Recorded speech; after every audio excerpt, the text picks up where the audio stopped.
Bonjour à vous tous, j'espère que vous allez bien, je suis ravie de vous retrouver sur ma chaîne. Alors, juste une petite intro pour cette nouvelle série de vidéos que je viens de réaliser et que j'ai nommée Fenêtre sur soi. D'accord?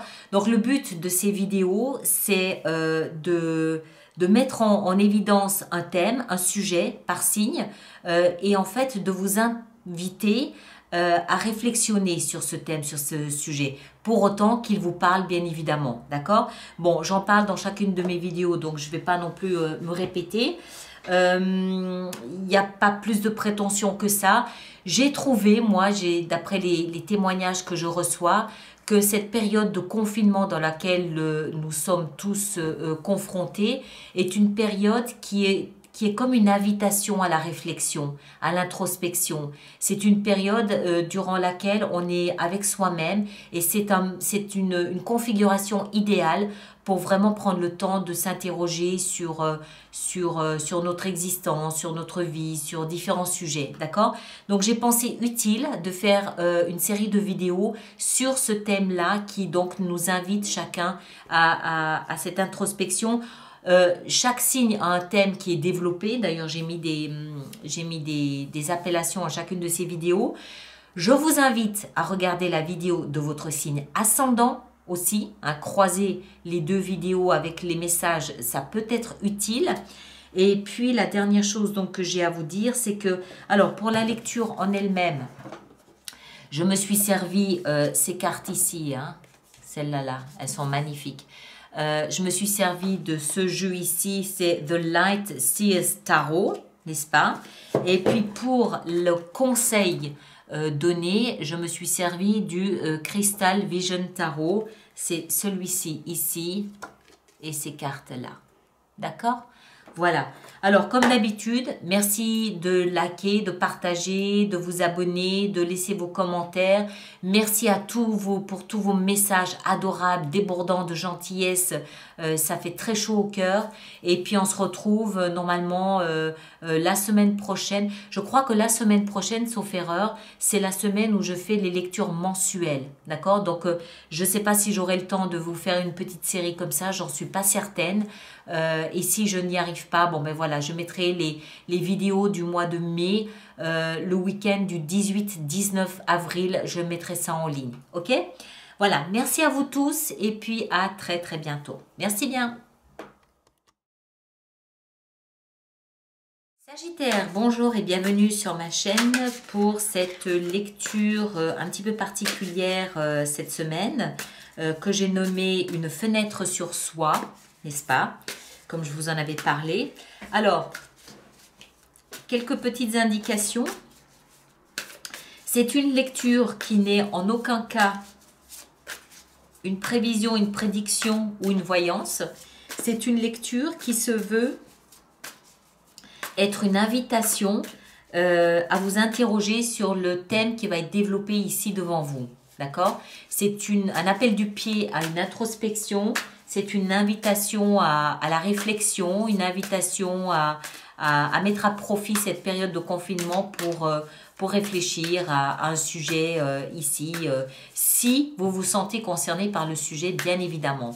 Et donc, le deuxième élément ici important que je me dois de vous dire, c'est que je vous conseille d'aller regarder la vidéo de votre signe ascendant parce que vous y trouverez peut-être des messages complémentaires à ceux que vous pourrez percevoir de cette vidéo-ci. Et ces informations croisées pourront affiner votre perception de cette introspection, pourront influencer votre réflexion. D'accord? Alors, on va commencer. Sagittaire, Sagittaire, Sagittaire, Sagittaire. Qu'est-ce qu'on a pour vous? Qu'est-ce qu'on a pour vous? Là, là et là. Je les laisse ici. Hein. Alors, Sagittaire, le thème principal pour vous, c'est le roi de denier. C'est marrant, il y en a d'autres qui ont eu ça aussi. Il y a eu plusieurs signes qui ont eu le roi de denier. Je ne me souviens plus maintenant. Alors, le roi de denier, je crois que c'est le cancer. Je ne suis pas sûre. Le roi de denier, il peut nous parler d'un signe de terre, taureau, vierge ou capricorne, donc d'un personnage, homme ou femme, c'est possible. C'est possible, mais il peut aussi nous parler d'une énergie. Le roi de denier, c'est le bâtisseur, d'accord? C'est celui qui va construire et bâtir son patrimoine au fil des ans. Il n'y a pas de gâchis, il n'y a pas de perte, tout est sujet à investissement. Donc ça peut aussi nous parler peut-être de la banque, du notaire, de l'agriculture également, d'accord?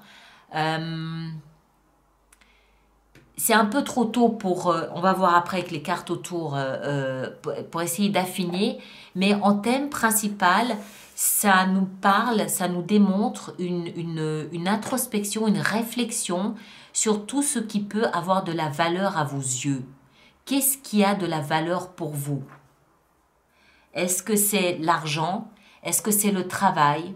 Est-ce que c'est la reconnaissance de vos compères? Est-ce que c'est l'amour que vous recevez?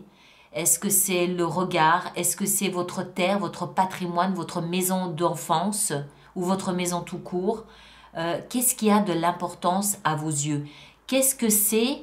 Qu'est-ce qu'il y a dans votre vie, dans votre existence que vous ne pourriez pas accepter de perdre? Et qu'est-ce que vous avez peut-être, qu'est-ce que vous possédez, qu'est-ce que vous avez en termes de talent, de dons ou d'argent, de biens que vous pourriez peut-être faire fructifier.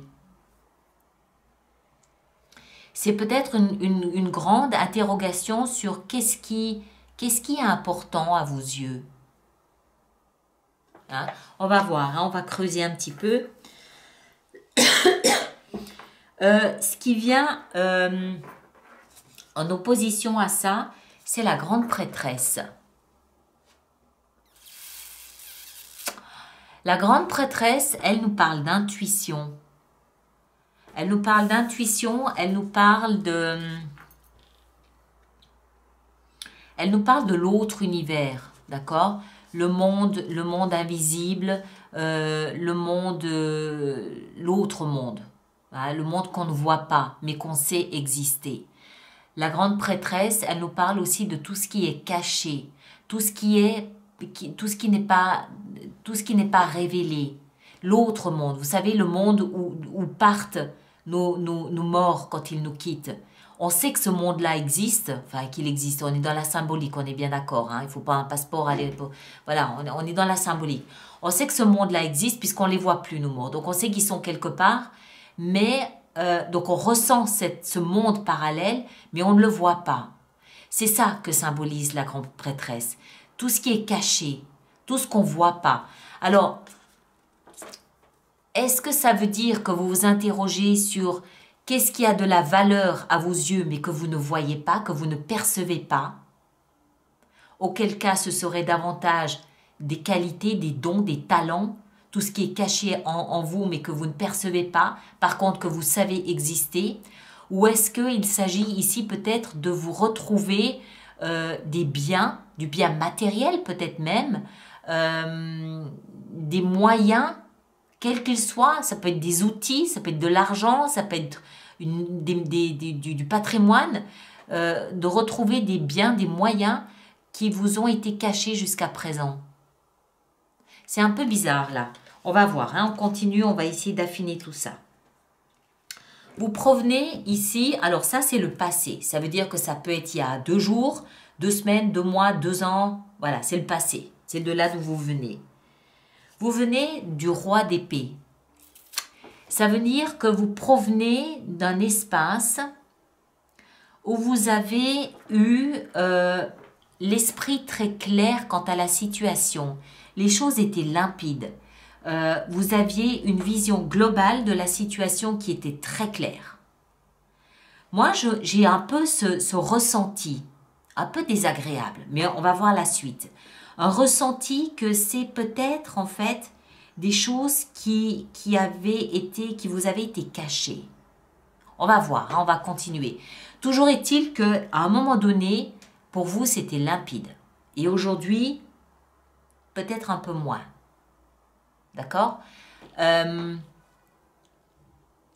Ça peut peut-être aussi vouloir dire que vous aviez une vision claire de votre comptabilité. Donc, vous saviez exactement quels étaient vos moyens. Vous aviez une vision claire de ce que vous aviez à la banque comme patrimoine. Vous aviez peut-être aussi une vision très claire de ce qui vous valorisait, de ce qui vous faisait être estimable, entre guillemets, aux yeux des autres. Voilà, vous provenez d'un endroit où il n'y avait pas de doute. Vous saviez. Et là, on dirait que il y a quelque chose, il y a un petit grain de sable dans la chaussure. Alors, ça peut être parce que vous vous êtes trompé sur quelque chose, mais ça peut aussi être parce que quelque chose de nouveau émerge. On va voir. Qu'est-ce qui se passe dans votre tête, dans votre mental? Dans votre mental, on a la 3 de denier. Dans votre mental, pour moi, cette 3 de denier, elle nous parle d'une parfaite cohabitation entre le corps, l'âme et l'esprit. Le corps, l'âme et l'esprit. Vraisemblablement, grâce à ça. D'accord? En d'autres termes, votre mental était clair.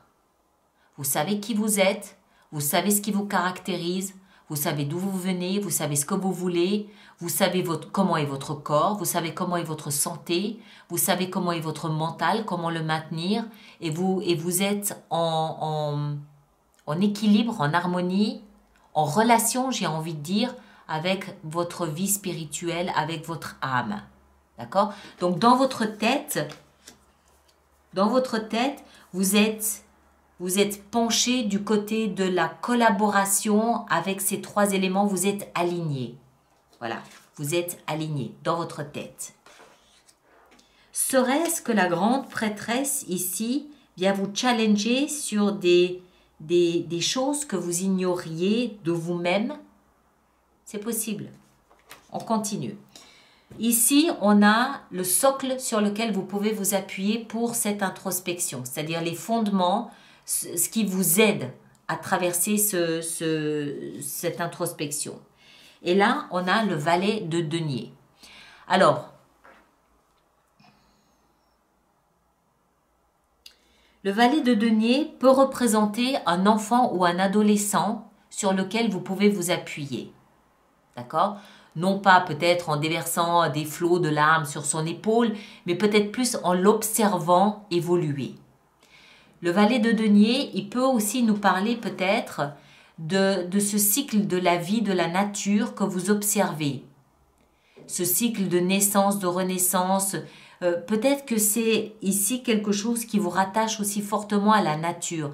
Et le fait d'observer la nature et ce cycle de la nature, le rajeunissement, la réjuvénation de la nature est quelque chose sur lequel vous pouvez vous appuyer. Si ce n'est pas le cas, le denier, je vous le rappelle, peut aussi être, c'est quelque chose que vous valorisez. Donc ça peut encore une fois être de l'argent, une petite somme d'argent sur laquelle vous pouvez vous appuyer. Ça peut peut-être être un bien, un outil, un moyen sur lequel vous pouvez vous appuyer également. Il y a en tout cas quelque chose ici qui, à vos yeux, trouve grâce et sur lequel vous pouvez vous appuyer pour faire cette introspection. Quelque chose, néanmoins, de petit, mais qui a le mérite d'exister. Si c'est de l'argent, c'est une petite somme d'argent. Si c'est un talent naissant. Si c'est une personne, c'est un adolescent ou un enfant. D'accord? Mais voilà, c'est quelque chose de petit, mais qui a le mérite d'être là et sur lequel vous vous appuyez pour faire cette introspection. Ici, on a non pas l'issue, mais la direction que vous prenez. Vous prenez une direction. Alors, c'est intéressant. Vous prenez la direction du chariot. Le chariot, il nous parle de triomphe. Il nous parle aussi de rapidité. Il peut aussi nous parler de déménagement, de voyage, de déplacement. Bon, par les temps qui courent, c'est un peu compliqué, hein, mais voilà, ça peut être un déplacement professionnel aussi, hein, pourquoi pas. Voilà, mais c'est le principe, c'est le symbole du chariot. Déplacement, rapidité vers une direction triomphante. Le chariot, il nous parle aussi d'un apaisement entre nos contraires intérieurs. Un apaisement à l'intérieur de soi. On l'a vu, vous êtes aligné.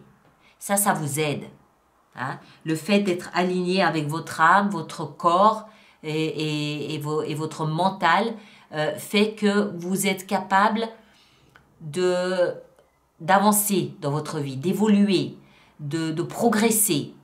Donc, pour en revenir à ces deux rois ici, pour moi, le fait, déjà ce sont deux rois, donc ça veut dire qu'il y a une forte propension à prendre la responsabilité de vos réflexions, d'accord? À assumer cette introspection, vous l'assumez, vous ne la fuyez pas, vous l'assumez, cette introspection, cet appel du pied ici. Alors, vous provenez d'un endroit, je l'ai dit, où dans votre tête, les choses étaient limpides, étaient claires.